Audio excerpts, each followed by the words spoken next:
Hey guys, welcome back to my channel, Med Revisions. In the last lecture, we talked about acute leukemia. So, leukemia was one type of blood cancer, basically WBC cancer, and we know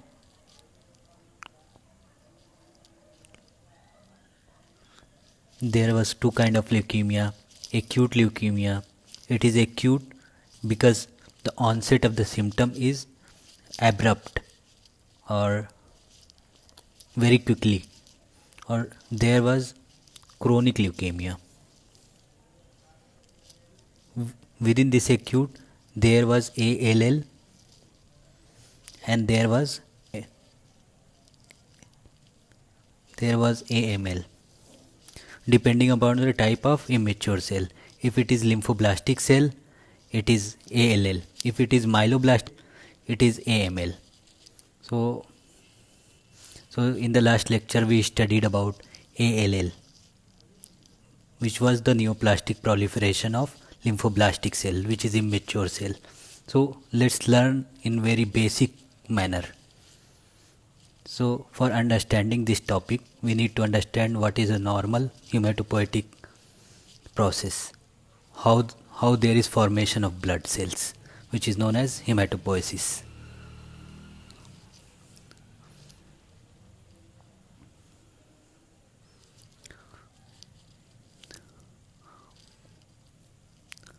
So we know that blood is formed from the hematopoietic stem cells, which forms two kind of precursor cells, myeloblast and lymphoblast. So hematopoietic stem cells gives rise to two kind of cells, myeloblast and lymphoblast, which is immature cells, and these myeloblasts will finally mature into mature cells like RBC, WBC, platelets. So there are two kind of cell lineages which is formed from hematopoietic stem cell, myeloblast, which is finally going to be matured into mature cells like RBC, WBC and platelets. And there is one more lineage, lymphoblast lineage, which gives rise to B and T lymphocyte ultimately. So we see here the normal hematopoietic process. First here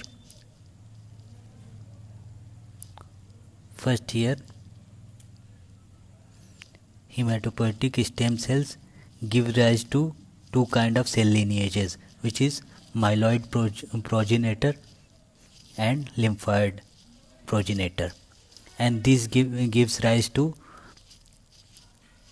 erythroblast, mast cells and myeloblast.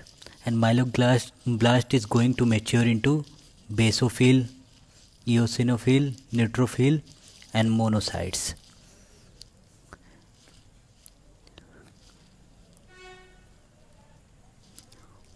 So first we have the hematopoietic stem cells, which gives rise to two kind of cell lineages, myeloblast and lymphoblast, which is immature cells, which is finally going to mature into basophils, eosinophils, neutrophils and monocyte.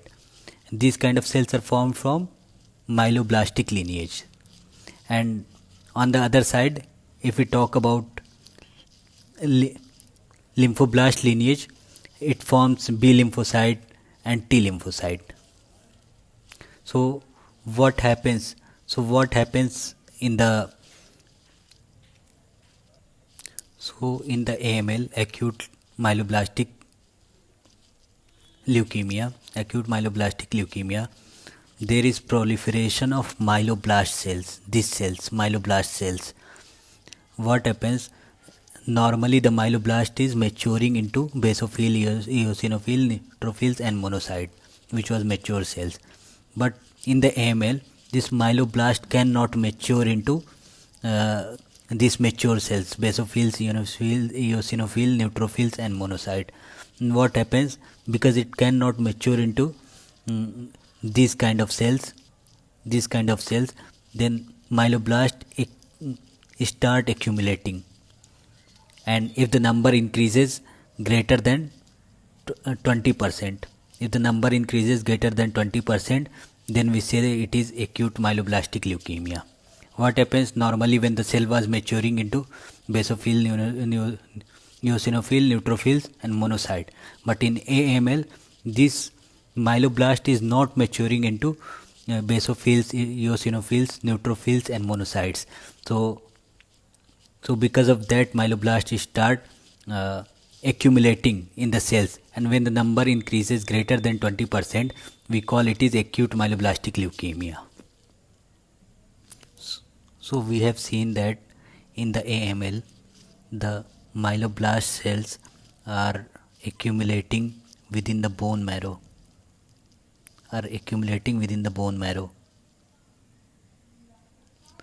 Myeloblast cell accumulated in the bone marrow. So the function of bone marrow, which is hematopoiesis, will stop, because the normal cells which are involved in hematopoiesis is now taken away by this proliferated myeloblast.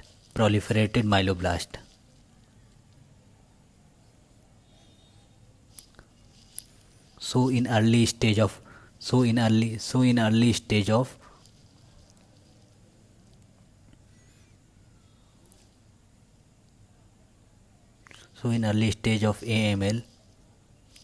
we see pancytopenia symptoms.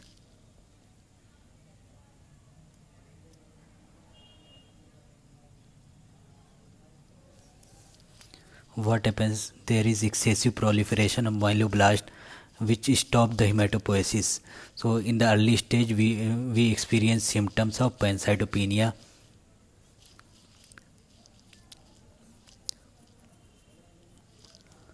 So what are the causes of AML, acute myeloblastic leukemia? So it could be due to any anti-cancer drugs or anti-cancer therapy, like if we take radiation therapy earlier, which could potentially lead to the AML in future, or it may be due to some genetic abnormality like translocations. So let's see here. It could be due to therapy related, or it may be due to genetic defect like translocation 1517, translocation 821. Acute leukemia is generally at the age of 40 to 60, while acute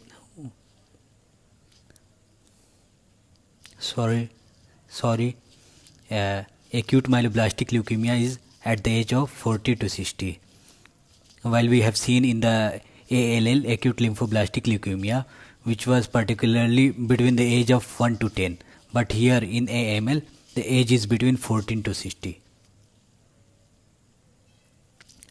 According to FAB classification, acute leukemia is classified from M0 to M7. It is divided into M0 to M7. So there are total 8 types according to FAB, like minimally differentiated AML, AML without maturation, AML with maturation, acute promyelocytic leukemia, acute myelomonocytic leukemia, acute monocytic leukemia, acute erythroleukemia, acute megakaryocytic leukemia. So these are the 8 kind of AML according to the FAB classification. Some of them you need to remember. So according to the FAB classification, French American British classification, AML is divided into 8 types. AML M0, which is minimally differentiated leukemia, AML M1, which is myeloblastic leukemia, AML M2, which is myeloblastic leukemia with maturation. What is the significance of AML M2? What is the important point here? We should know that clinically AML M2 is the most common type of AML which is seen clinically. So most of the patient you are going to see, they are suffering from AML M2. Now AML M3. AML M3 is hypergranular promyelocytic leukemia. AML M4, myelomonocytic leukemia. AML M5, monocytic leukemia. AML M6, erythroleukemia. AML M7, megakaryoblast leukemia. So these are the 8 type of AML according to the FAB classifications. Some of the type we will study in details, like AML M2, AML M2 and AML M3, which is important at our level. Let's look at the AML M2 type, which is the AML with maturation. Another name of AML M2 is AML with maturation. So AML M2 is the most commonly seen, clinically seen type of AML in clinical practice. It is associated with the translocation T821, and it is characterized by the chloroma formation. What is chloroma? Chloroma is a kind of solid leukemic cells which is present outside the bone marrow or extramedullary. It is going to get deposited in the eyes of a patient, and it is deposited behind the eye in the tissues. Since it grows, it is solid mass, it pushes the eyes forward. So eyes is going to push outward because of the chloroma formation. And where it is seen in the AML M2 type, which is the most commonly seen type of AML clinically. So see here, this patient has translocation 821, and which is the AML M2, and here because of deposition of chloroma in the eyes, his eyes is pushed forward. His eyes are bulged outward because of chloroma formation.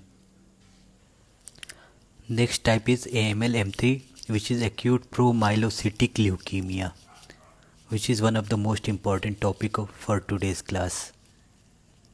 So let's see what happens in the AML M3. So AML M3 is characterized by translocation 15 and 70. What happens here? Translocation 15 and 17.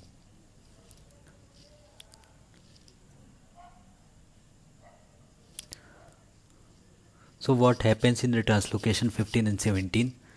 There is fusion of retinoic acid receptor alpha, retinoic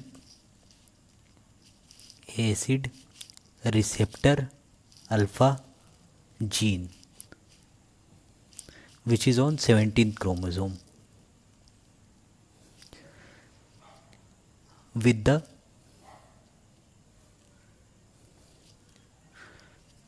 promyelocytic gene, PML gene, which is on 15th chromosome. So what happens in translocation 15 and 17? There is fusion of retinoic acid receptor alpha gene with the promyelocytic gene, which is characterized by the abnormal formation of translocation 15 and 17, PML,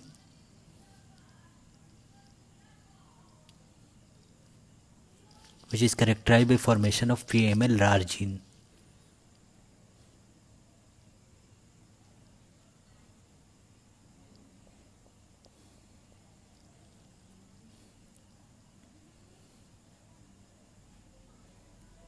What happens in this? It is characterized by abnormal formation of PML RAR gene, which decreases the activity of vitamin A, because now the retinoic acid receptor is non-functional.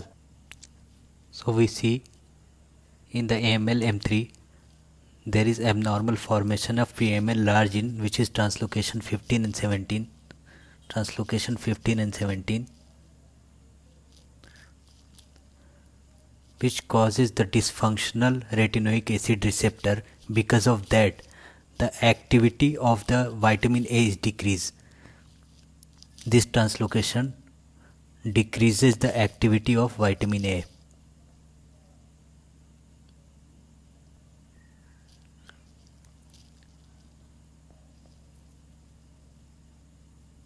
Vitamin A. And this decreased vitamin A, because of this decreased vitamin A, there is decreased differentiation of the cells, and this decreased differentiation of the cells leads to the cancerous or immature cells, which is characterized by the mucin formation. And this mucin is going to damage the endothelial cells, and this damaged endothelial cell is responsible for the coagulation, and which ultimately leads to DIC, disseminated intravascular coagulation.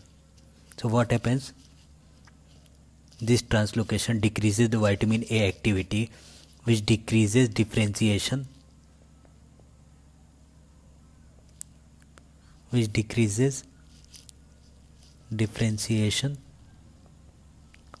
of cells,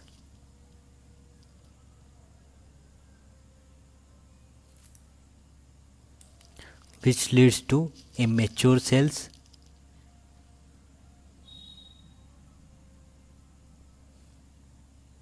or cancerous cells.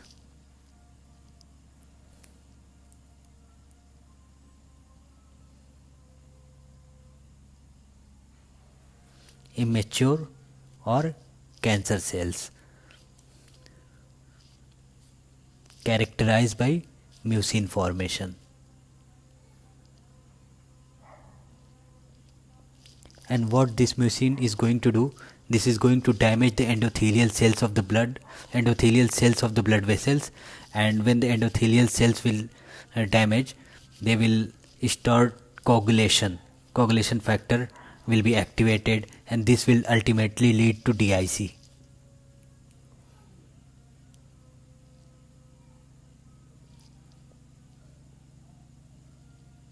This will damage endothelial cells of blood vessels,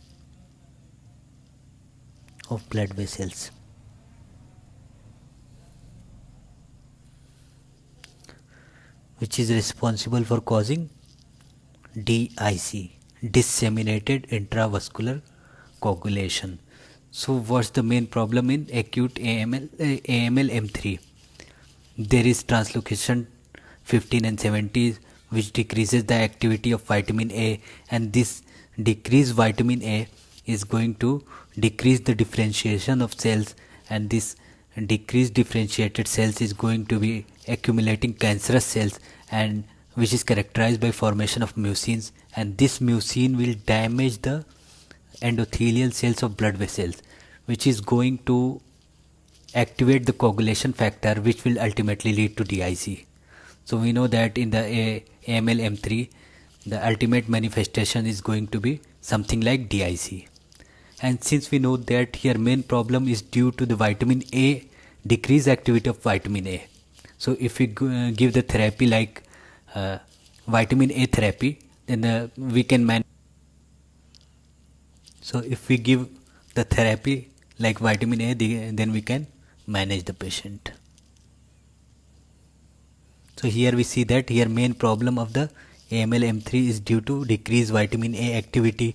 So if we give the drugs or therapy like vitamin A therapy, which is also known as ATRA therapy, or all transretinoic acid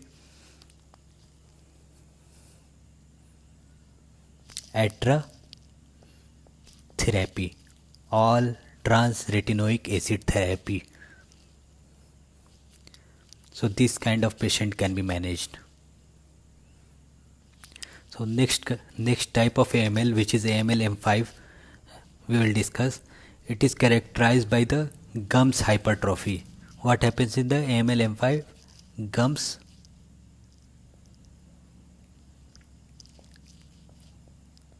hypertrophy. So gums of the patient will be thickened.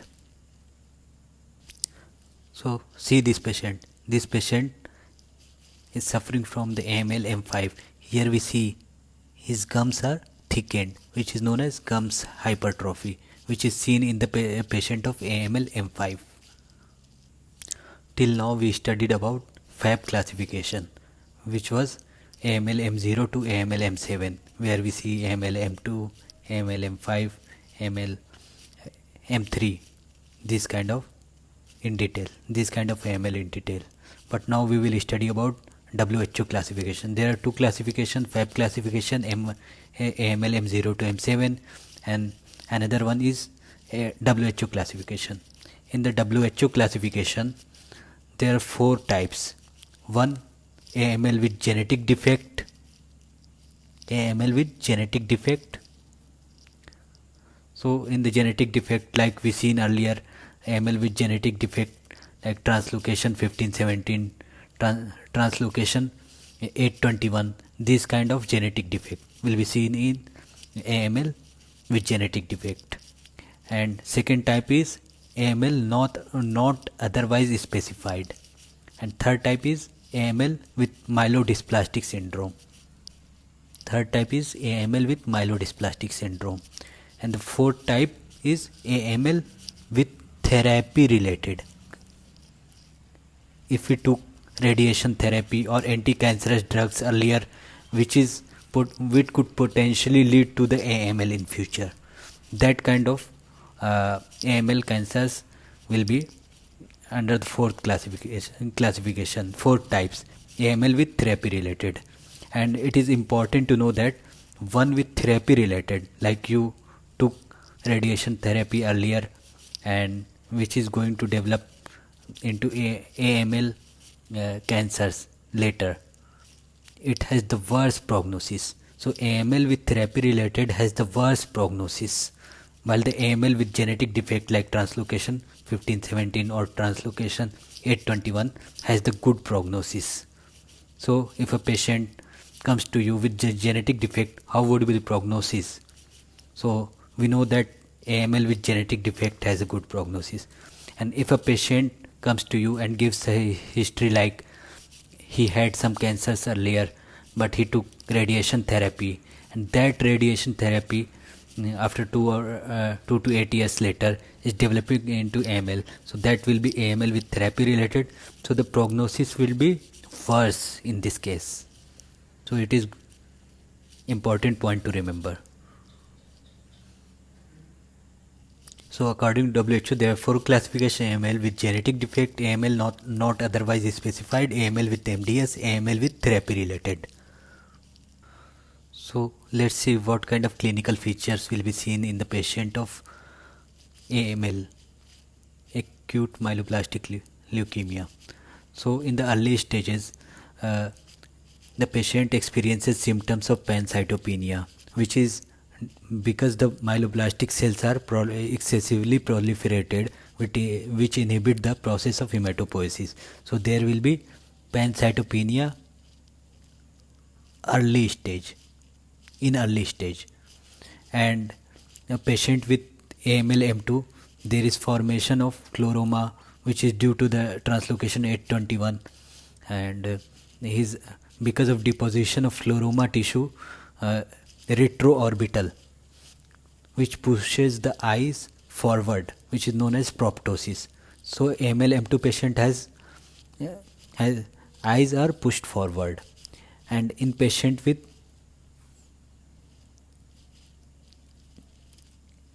AML M3, we have seen that it is characterized by formation of, it is due to the translocation 15 and 17, which causes the DIC like symptoms.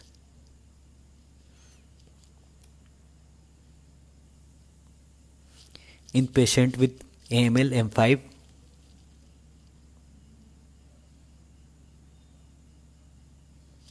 gums hypertrophy.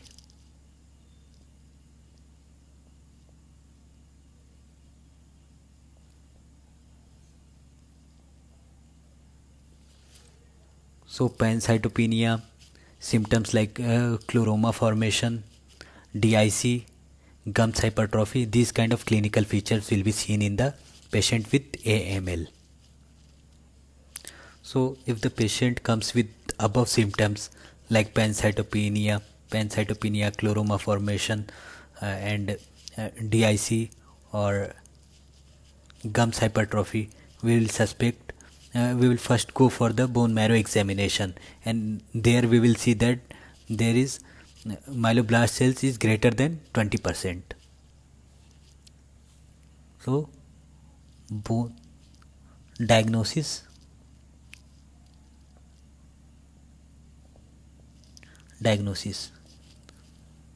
hypercellular bone marrow, hypercellular bone marrow with greater than 20% myeloblast.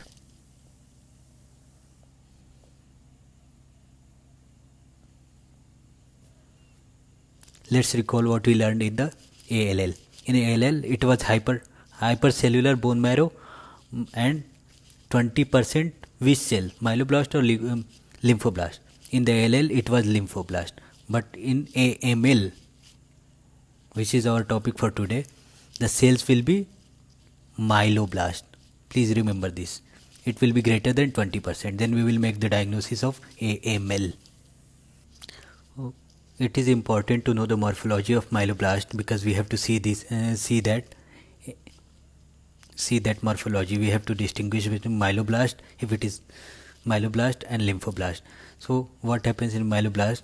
There is prominent nuclei and their cytoplasm is granular, and the myeloblast stains positive with myeloperoxidase, which is MPO positive. Prominent nucleoli, granular cytoplasm, stains with myeloperoxidase. So if these kind of things are there, then it is myeloblast cells. Myeloblast also contains OR rod. Myeloblast also contains OR rod, which is the rod shaped azurophilic granules. Rod shaped azurophilic granules, which is only found in myeloblast. So myeloblast contains OR rods, which is most commonly seen in OR rods is most commonly seen is AML M3. So let's see how it looks like. So what I told, that myeloblast has granular cytoplasm. So see here, there are a lot of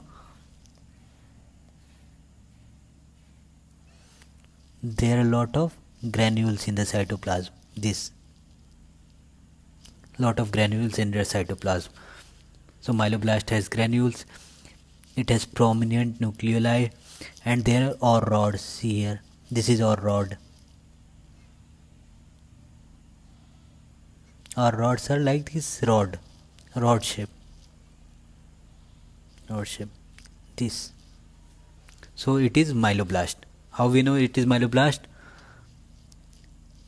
Granular cytoplasm, prominent nuclei, or rods.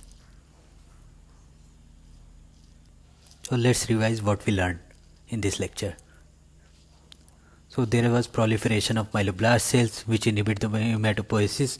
There will be symptom of pancytopenia, and there is formation. AML is classified into 8 types according to the FAB classification, and it is classified into 4 types according to WHO classification. In FAB classification, it was starting from AML M0 to a FAB classification. It is starting from M0 to M7. While in WHO classification, it was 4 types, like AML with genetic defect, AML with therapy related AML, AML not otherwise specified, AML with MDS, myelodysplastic syndrome. And we learned about there was chloroma formation in AML M2, there was DIC symptoms in the AML M3, and there was gums hypertrophy in AML M5. So these kind of symptoms, and we examined the bone marrow to make the diagnosis where there was excess proliferation, more than 20% myeloblast cells, and myeloblast cells are recognized by granular cytoplasm, prominent nuclei, and OR rods. OR rods are most commonly seen in AML M3, in which we see DIC like symptoms. So now we will see a clinical vignettes.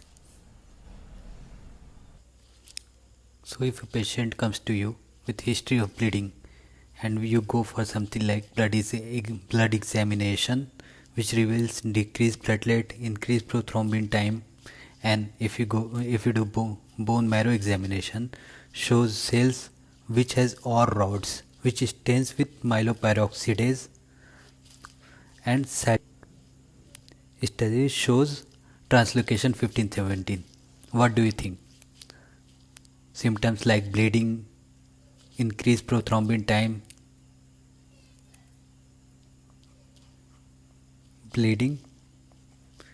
increase prothrombin time shows symptoms of DIC related symptoms, and we see bone marrow examination which shows OR rods. OR rods are found in AML M3 or myeloblast, or more specifically AML M3. We see these cells which was found in bone marrow, which stains with myeloperoxidase. We know that myeloperoxidase stains myeloblast cells, and cytogenetic studies shows translocation 15-17. So what we learned, that if a cell is staining with myeloperoxidase, has OR rods, granular cytoplasm, then the type of cells which are excess here are myeloblast, which is seen in AML. And if we are seeing a bleeding, increased platelet prothrombin time, which is symptom of DIC. So this patient is suffering from AML because it has OR rods and stains with MPO, myeloperoxidase positive. And particularly what kind of AML he has. So we know he has bleeding, increased prothrombin time, which is suggestive of DIC, or he has translocation 15 and 17, which is seen in AML M3, acute promyelocytic leukemia. So that's closes of our discussion for today. Please subscribe, and share my channel.